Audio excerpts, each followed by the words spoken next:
Hi everyone, this is Emily Leiphart from Art from the Heart. Sam and I are back and we're super excited to be working with Evelin T Designs for this installment of Too Many Cards.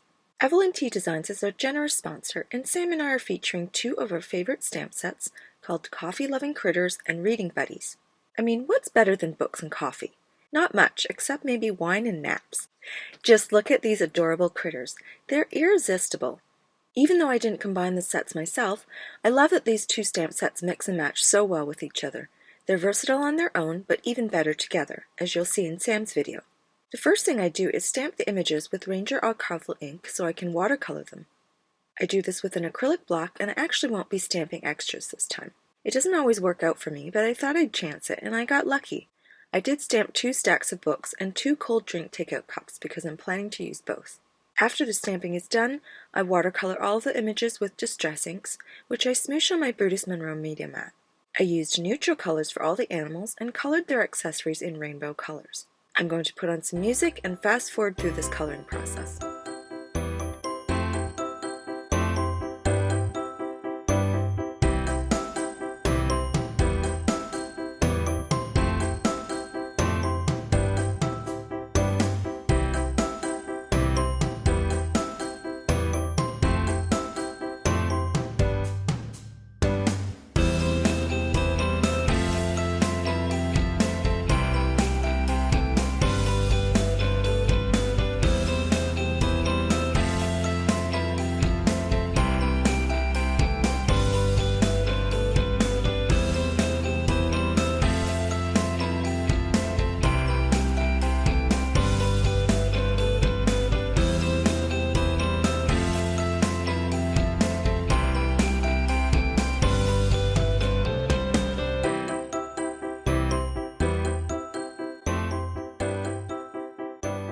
Next, I fussy cut all of the images and arrange them into 2 groups.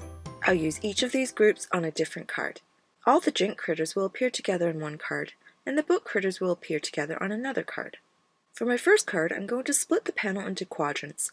I'm going to sponge opposite corners for the images and use the remaining quadrants for the sentiments. I do this by using strips of masking paper. I use the grid lines on my mat beneath my media mat to make sure that they're centered nicely. Then I use 2 additional pieces of masking paper to protect the rest of the panel before ink blending with the mini cloud stencil. I use the same distress inks that I used to watercolor the images, and I ink blend them in rainbow order in both quadrants. I use a combination of ink blending foams and life-changing blending brushes. I switch out one for the other depending on my need for a deeper color versus a lighter hand. For the top right corner, I ink blended from the bottom up, whereas on the bottom left corner, I ink blended from the top down. After the top quadrant is finished, I move the protective masking paper and sponge the lower left quadrant to complete the rainbow. I did bring in a darker blue and 2 other purples in order to keep the number of colors in each quadrant consistent. When all of the ink blending is done, I remove the masks to reveal the cool panel design. Now I choose 2 different sentiments. The sentiment that reads, "So many books, so little time," is formatted perfectly to fit in the lower right quadrant. Using my mini Misty stamping tool, I line it up with the ink-blended backgrounds and stamp it using the same archival ink. The second sentiment that reads, "It's always a good day to read," actually comes on 2 lines and is flushed to the left side. I modify it to stamp it on 3 lines and flush on the right by selective stamping with washi tape.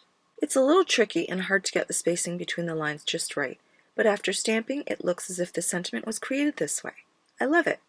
I adhere the panel to the card base and use glue dots to attach the images to their respective panels.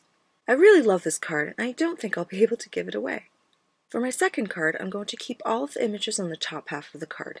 I'm keeping the same arrangement in the previously shown mock-up, and I've selected a handwritten sentiment that reads, "You warm my heart." Again, I use my mini Misty stamping tool to stamp this in archival ink. Then I cover the sentiment with masking paper and ink blend a rainbow at the top of the card.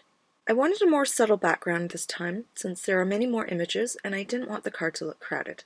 I also didn't want the ink blending to go all the way to the edges of the panel.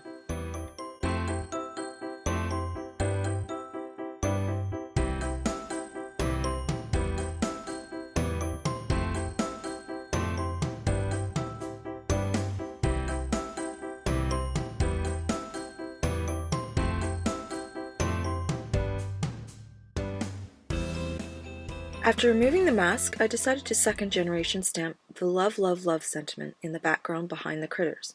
I stamped the sentiment in the corresponding ink pad, off-stamped it on a piece of scrap paper, then stamped it onto the rainbow background. Once that was done, I adhered the images to the panel with glue dots and attached the panel to the card base. Now my second card is done. I love how these two cards are so different but have complementary rainbow backgrounds. Be sure to leave a comment here and on Sam's YouTube video for your chance to win one of two $15 gift certificates to the Evelin T Designs store. For 3 additional chances to win, please subscribe to the Evelin T Designs mailing list via the store website, join the Evelin T Designs Facebook fan club, and follow Evelin T Designs on Instagram. You can find all those links in my corresponding blog post for this video. Comments will close at 11:59 p.m. Eastern on February 7th, 2020, and the winner will be announced before our next 2 mini cards videos go live. Thanks so much for all your love and support for this video series.